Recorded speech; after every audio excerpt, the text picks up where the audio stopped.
Hello friends, thank you for coming in my Tableau class. This is Arnab Banerjee and we will learn here how to create a pie chart for multiple measures. Pie chart using single measure has been discussed in my previous video, you can refer this. And now your client has a requirement to show, to compare between their quantity, total sales and the suppose profit. So I think pie chart will be the best representation for the client. So how we can design the pie chart for the multiple measures? So friends, this is very easy.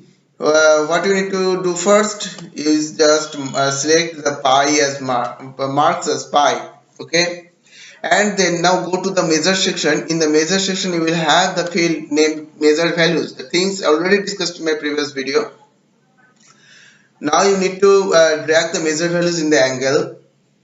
Okay, and then you will go to the dimension section. Dimension section will have the measure names and you need to drag the measure names in the color.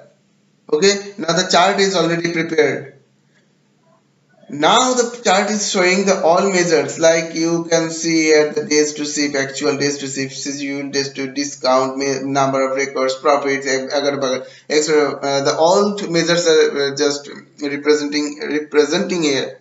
So you need to filter only profit, quantity and sales. You just go to the dimension section, select the measure names value in measure field and then right click on it and select the show filter. Okay, and deselect the all and just select the profit, then quantity, then sales. Okay, the chart is prepared. Now go to the interview. So the interview, you can see here the chart. It is showing sales, it is showing profit and it is showing quantity. So friends, thank you for the day.